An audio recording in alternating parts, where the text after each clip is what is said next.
This is going to be your Miranda warning. You have the right to remain silent. Anything you say can and will be used against you in the court of law. That was ex-reality star Tony McCollister being loaded into a cruiser as he was investigated for raping and drugging a child and having sex with dogs. Oh, babies! Now McCollister faces a long list of charges, and we're getting a look at what his defense will be at trial. I'll explain it all. I'm Angenette Levy, and this is Crime Fix.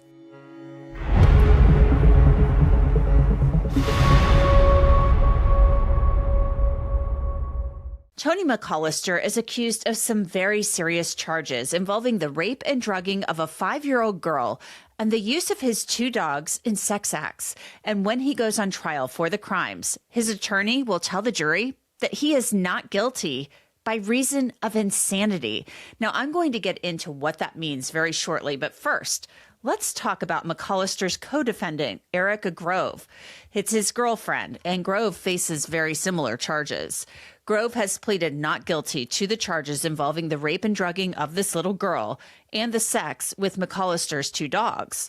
Now, we learned a lot about her during her arraignment back in February. Erica's plea is not guilty today, Judge. Erica is, in fact, a victim here. She herself is a victim of her ex-boyfriend, Tony McCollister. In this investigation, or at least during the investigation, her parents were advised by investigators that Erica was coerced to a certain extent, was largely coerced to do some of the things that she's now been indicted for doing. Now, that is what Erica Grove's attorney told the court at her arraignment. Her attorney said that Tony McCollister abused her. He also said that Grove worked as a nurse anesthetist and was an Army veteran. Between 2010 and 2013, she was stationed at Tripler Army Medical Center in Honolulu, Hawaii, and she provided direct patient care and a mixed medical served on the mixed medical surgical ICU. Then, still in the military between 2011 and 2012, she was stationed in the Philippines as a critical care flight nurse. As the flight nurse, she provided stabilization care to combat trauma casualties during Operation Enduring Freedom.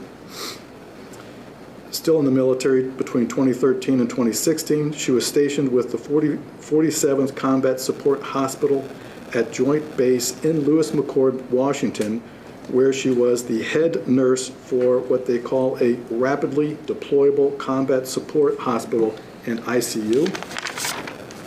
Between 2016 and 2019, she was stationed at Bethesda, Maryland, at the Walter Reed National Military Medical Hospital, where she was a clinical staff nurse in the surgical intensive care unit, and in this role she was also selected to serve in the White House medical unit, providing critical care and non-critical care to both the first and second families. Grove's lawyer read through a long list of commendations Grove had received.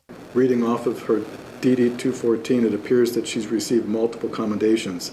They include the Meritorious Service Medal, the Joint Service Achievement Medal, the Army Achievement Medal, the Joint Meritorious Unit Award, the Army Good Conduct Medal, the National Defense Service Medal, and the Global War on Terrorism Expeditionary Medal. Along with the commendations, Grove's lawyer said she had passed a polygraph related to the charges that she faces. Erica took and passed both a polygraph test and an eye detect test to show that she has never physically, sexually assaulted her daughter. Those results were provided to the investigators. It's important to note, polygraph results are not admissible at trial, but they're often used as an investigative tool by law enforcement. Erica Grove is now free on bail, and she has to follow really strict electronic monitoring guidelines. So let's move on to Tony McCollister, the co-defendant, who Erica Grove calls her abuser.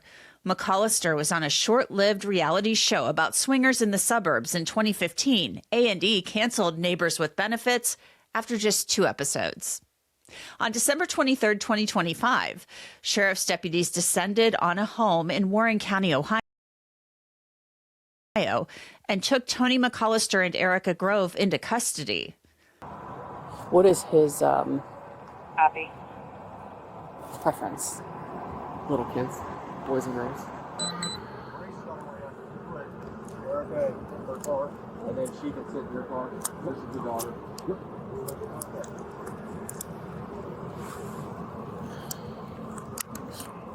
Okay. Just leave it out of the way.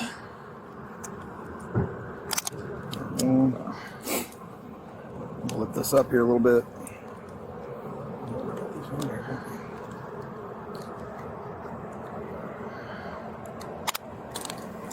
Perfect. All right, we're gonna walk back here a little bit.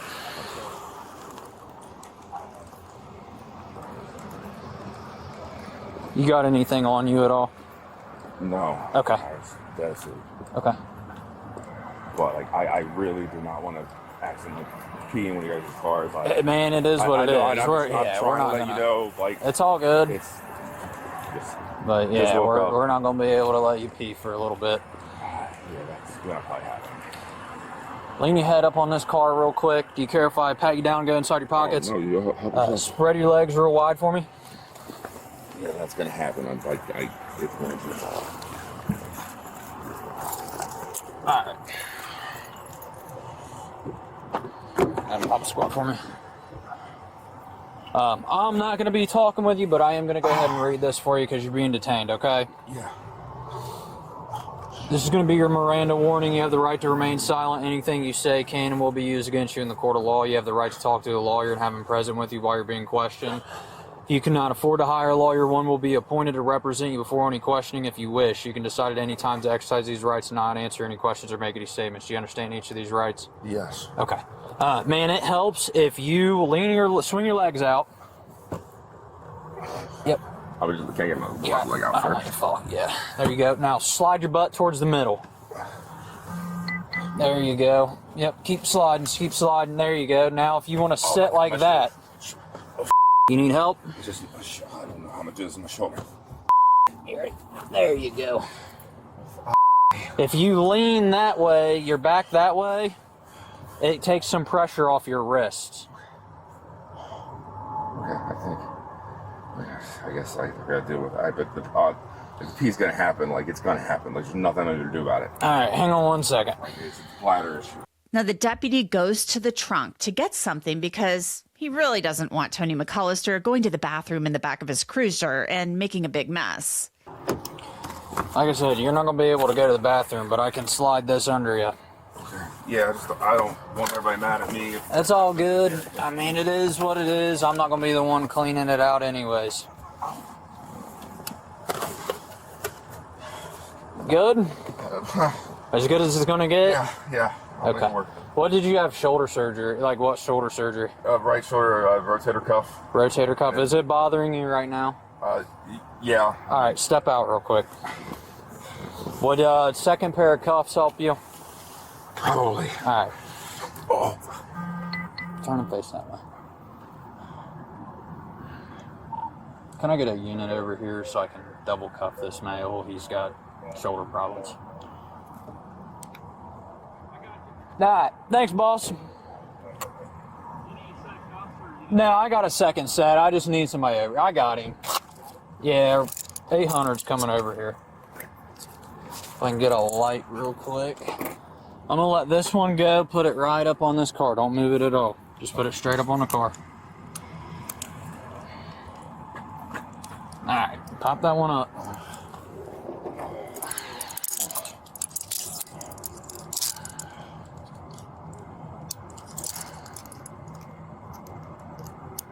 Alright, go ahead and bring that one back down. Palm facing this way. There you go. Alright, and like I said, if you pee, you pee. But we're not. Alright, we're not gonna be able to let you go to the bathroom, boss.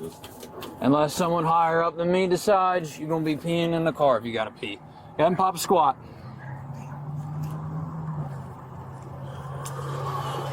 Is that any better? Yes. Okay, cool. Alright. Oh, thank you.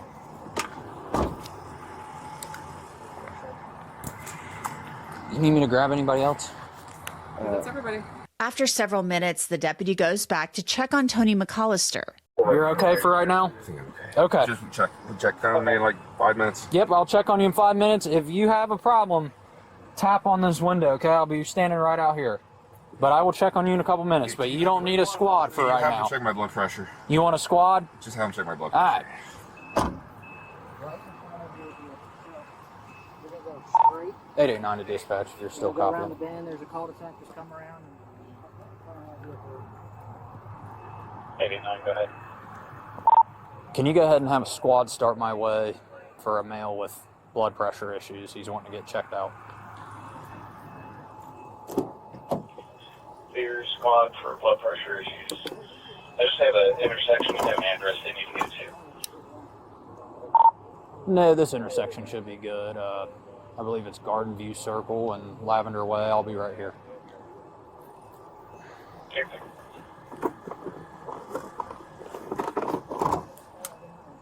All right, we got a squad on the way to check you out, boss.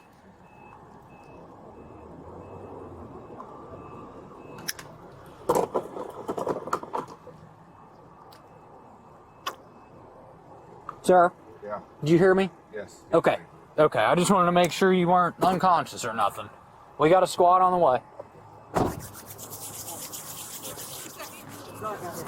McCollister's dogs, Roscoe and Rocky, were seized from the home.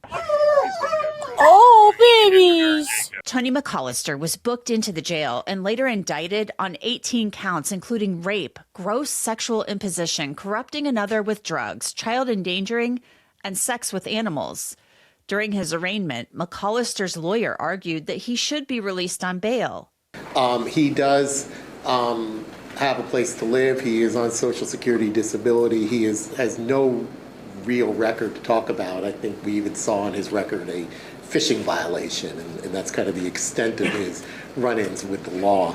I think it, Your Honor, would be appropriate to release him on his own recognizance with electronic monitoring. He could turn over his passport. He does not appear to be a flight risk in any way, especially with electronic monitoring and his ties to the community. So that would be what I would suggest as an appropriate bond.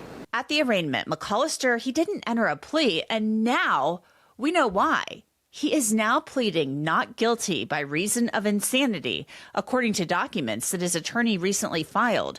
That's an affirmative defense, and that means that McCollister isn't saying he didn't do what he's accused of doing. He's saying he was so mentally ill at the time that he did it that he couldn't appreciate that what he was doing was wrong under the law.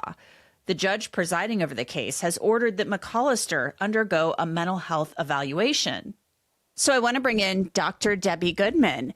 She is a criminologist, and she's wonderful. Dr. Goodman, thank you so much for coming on. I'm sorry that it's about something so ick, but and disturbing, but I mean, these are the cases we cover. Tony McCollister faces some very, very serious charges in the state of Ohio. I mean, rape, corrupting another with drugs, gross sexual imposition, having sex with animals, the two dogs. I mean, what he is accused of with his girlfriend, raping this little girl, drugging her, and then having, images of it. So what is your response, first of all, to the allegations in this case? And then we'll move on to other topics. Certainly. Well, good morning, Angenette, and it's always a pleasure and honor to join you. And yes, what a difficult case this is to unpack. But let's just first start with really what this speaks to. It aligns with, it's so vulgar, it's vicious, it's vile. Now, the question becomes, with all of these allegations, did this person know what he was doing? Did he know what he was doing is wrong? So right out of the box, I will say yes. And here's why. Because the data, Angenette, is so sparse when it comes to insanity. And we know that when this case goes to trial, that's apparently going to be his posture and position, that he didn't know what he was doing and he didn't know what he was doing was wrong. But I don't believe that, and here's why. Because even if we just did a very quick social experiment with the viewers and we asked them to take 10 seconds and think about the worst of the worst criminals that would come to mind, clearly names like Dahmer and Bundy, Rader, Gacy, Koberger. And interestingly, of all those names, was anybody declared insane? No. So when we think of the worst criminals, when they know what they're doing and they know what they're doing is wrong, I think even in a case like this, as horrible and horrific as it is, you know, we're talking about rape and child molestation, and also the factor about the animals. Believe it or not, Angenette, in criminology, we do have a category of crime called zoophilia. Zoophilia, and what it really speaks to is the sexual attraction to animals. So that's the thought. And then, of course, for an individual who would take action, the action in so doing is bestiality. So we can just start there. So the dogs, let's talk about the dogs first before we unpack everything else, because there, as you mentioned, there's a lot to unpack here. The dogs, we have their names, Roscoe and Rocky, and these two dogs that we saw earlier in the show, you know, are in the back of the vehicle being photographed.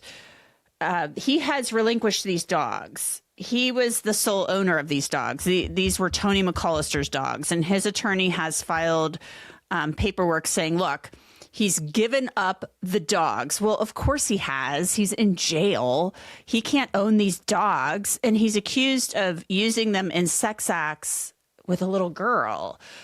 So I'm like, of course, I mean, the dogs were seized anyway. He was not going to get these dogs back. What's the point of even filing that?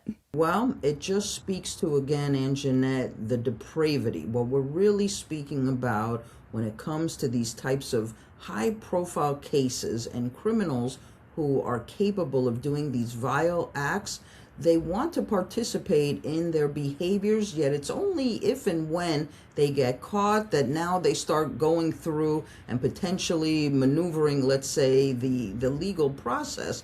But even with the dogs, the animals, of course, would be tested for the DNA. What type of DNA? Well, again, just like what it would be with a human. Any type of blood, urine, semen, prints, hair fibers. These are the issues that would also point to accountability and culpability. And that's going to be very important, because the question becomes, how blameworthy is this individual when it comes to the child, the little girl, and when it comes to the dogs? So both crimes are just of such a vile magnitude that we know and understand how difficult it is to even fathom and wrap our own heads around this. And that's what we do in criminology. We try to answer the why, but I do believe that the individual knew what he was doing. It just speaks, Angenette, to a sexual depravity.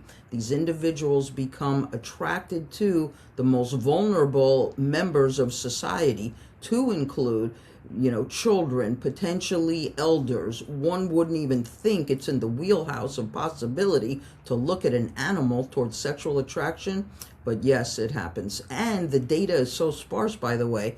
You know, I like to check data analytics anytime we have a conversation. Maybe at or near last year, Angenette, in 2025, 11 cases that were reported.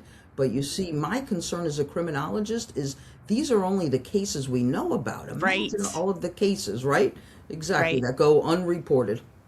Yeah, I think it's probably just in covering these, and we see them in the news and we talk about them, I think the number, unfortunately, is probably a lot higher. And so, you know, the reason they found out about this in the first place is because they got a tip about this. The sheriff's deputies did. I want to talk about this not guilty by reason of insanity plea. And I think we should break this down a little bit, because basically this is an affirmative defense. And what that means is that the person is saying, I did it. You know, I did it, but because I was mentally ill at the time, and because that mental illness impacted my ability to appreciate, you know, how wrong this was, or, you know, that this was wrong, I'm not guilty because of that by reason of insanity. And I want to put up on the screen the exact verbiage of the of that statute in the state of Ohio. And it says that basically a person is not guilty by reason of insanity relative to a charge of an offense only if a person proves by a preponderance of the evidence in the manner specified in the section of the revised code that at the time of the commission of the offense, the person did not know as a result of a severe mental illness or disease or defect the wrongfulness of the person's acts. They're saying severe mental disease or defect. Now, we know that this guy, it seems he wasn't really working, like he might have been on Social Security disability.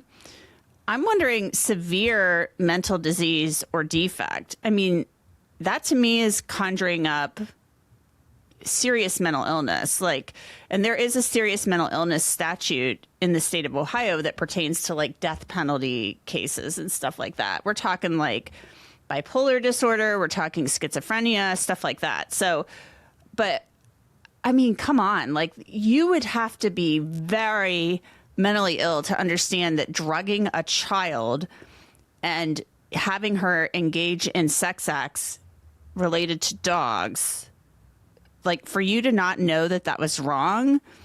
I mean, that's going to be a heavy lift, right? Because preponderance of the evidence, so people understand, you know, beyond a reasonable doubt, that's like greater than 95%. So preponderance of the evidence, if that's kind of like a little more than 51%, right? Right. No, it's an excellent point that you raise, and thank you for explaining that to the viewers, because we know, Angenette, also that the viewers may find interesting is that the percentiles and percentages in our field of criminology and criminal justice of how many individuals actually have a successful insanity defense, and that's the outcome, it is less than 2%. So again, all of those names that we pointed to earlier, if those people knew what they were doing and knew what they were doing is wrong, and even when we point to somebody like a Jeffrey Dahmer, who anybody and everybody hearing the name would just absolutely find cringe-worthy, yet even he knew what he was doing and knew what he was doing was wrong. So I believe it's going to be the same outcome here for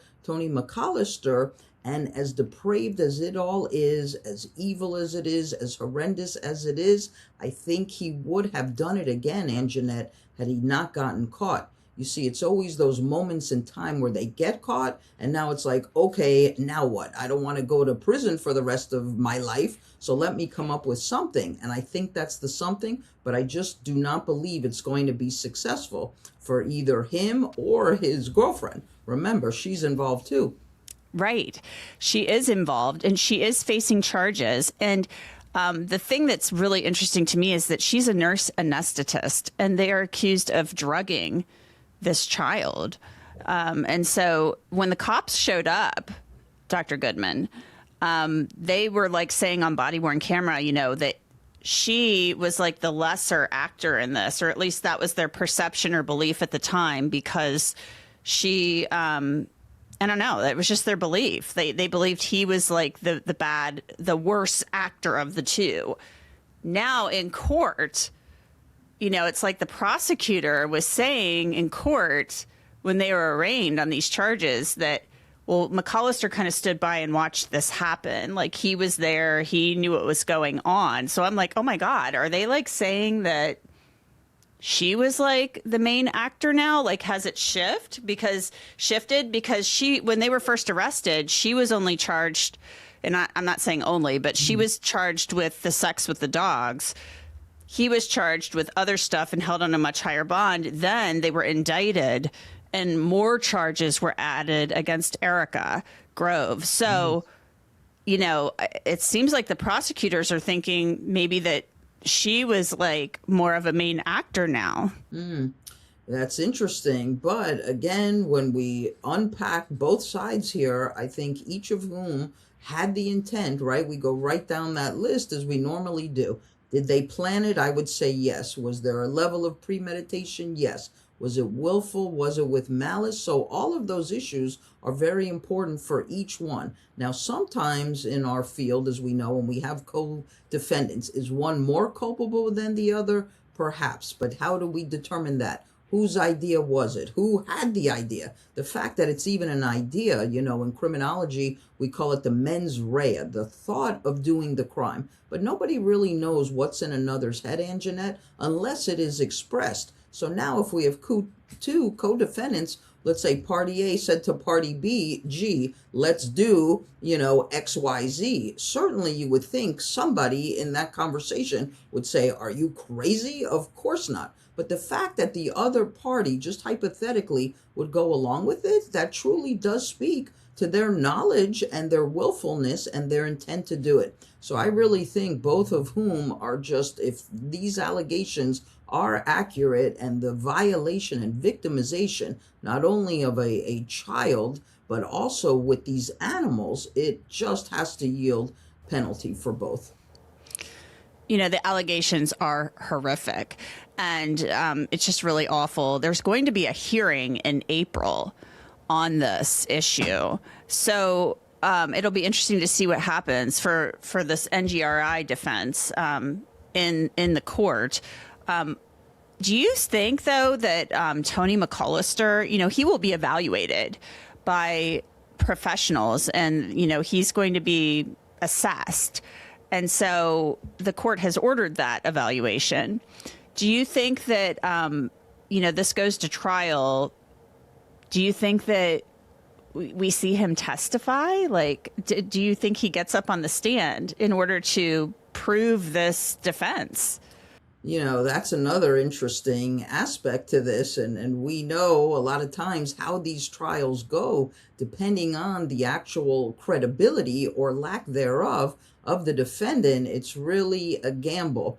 I almost think that just, what we think we know of him, I almost feel like he'd want to take the stand and want to testify, but I do not think a jury would look toward him as somebody in any way, shape, or form as a productive member of society, as somebody who has been contributing and just had a mishap or a lapse in judgment. I really think, should he take the stand, a jury would just be so shocked and sickened and startled by it all that it would really be in his disfavor.